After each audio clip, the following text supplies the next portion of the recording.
வணக்கம். இன்னைக்கு நம்ம குக்கிங்கில் என்ன பார்க்க போகிறோன்னா, நெத்திலி மீன் வறுவல் பார்க்க போகிறோம். அதை எப்படி செய்யலாம், என்னென்ன பொருட்கள் தேவைலான்னு பார்க்கலாம் வாங்க. இந்த நெத்திலி மீன் தலையும் வாலையும் கட் பண்ணி நல்லா சுத்தம் பண்ணி வச்சுக்கோங்க. இது போல் இப்போ மிக்சிங் பார்க்கலாம். ஒரு பவுல் எடுத்துக்கோங்க. அதில் நமக்கு காரப்பொடி போட்டுக்கோங்க. அதுக்கப்புறம் உப்பு, தேவையான அளவு உப்பு போட்டுக்கோங்க. அப்புறம் மஞ்சப்பொடி கொஞ்சம் போட்டுக்கோங்க. அதுக்கப்புறம் இஞ்சி பூண்டு பேஸ்ட்டு 1 ஸ்பூன், 2 ஸ்பூன் அளவு புளித்தண்ணி. இதை எல்லாத்தையும் ஒன்றா நல்லா மிக்ஸ் பண்ணிக்கோங்க. கலருக்காக நான் கொஞ்சம் காஷ்மீரி பவுட்ரு போடுறேன். போட்டுட்டு நல்லா மிக்ஸ் பண்ணிக்கோங்க.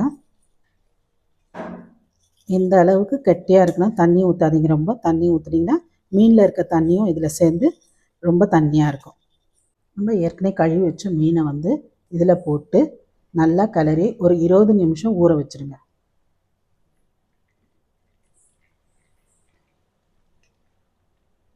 மெதுவாக பரட்டி விடுங்க.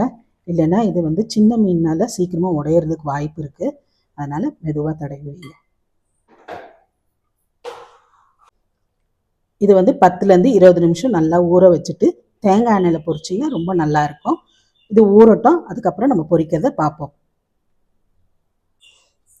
இப்போ பாருங்கள், நல்லா மிக்ஸ் பண்ணியாச்சு. மிக்ஸ் பண்ணோடனே இப்படி இருக்கும். இப்போ என்னோடய தோட்டத்துலேருந்து கொஞ்சம் கருவேப்பிலையை பறிச்சுக்கிறேன்.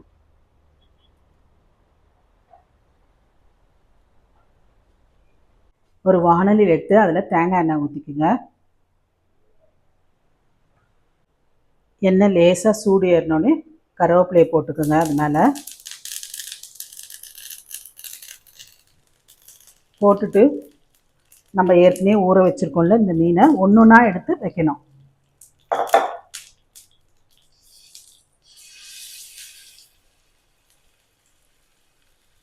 இப்படி அழகாக ரவுண்டாக அடுக்கி வச்சுருங்க. அப்போ தான் திருப்பதுக்கும் ஈஸியாக இருக்கும். இப்போ எல்லாத்தையும் அடுக்கி முடிச்சோன்னே சூரியகாந்தி பூ போல் இருக்குது. நமக்கு தேவைப்பட்டால் எண்ணெய் ஊற்றிக்குங்க.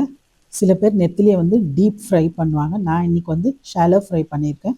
ஷாலோ ஃப்ரையும் நல்லாயிருக்கும். இது சாம்பார் தயிர் சாதத்துக்கு வச்சு சாப்பிட இன்னும் சுவை நல்லா. தேவைப்பட்டால் கொஞ்சம் எண்ணெய் ஊற்றிக்குங்க. நெத்திலி எல்லாமே வறுத்தாச்சுங்க. திருப்பி போடுற வரைக்கும் நான் அழகாக ரவுண்டாக மெயின்டைன் பண்ணேன். ஆனால் எடுத்து வைக்கும் போது தான் என்னால் முடியல. இருந்தாலும் பரவாயில்ல, மீன் உடையாமல் நல்லா வந்ததுக்கு ரொம்ப சந்தோஷம். இந்த நெத்திலியை முள்ளோடையும் சாப்பிடலாம், முள் இல்லாமையும் சாப்பிடலாம். எப்படி சாப்பிட்டாலும் சுவை அதிகமாகவே இருக்கும்.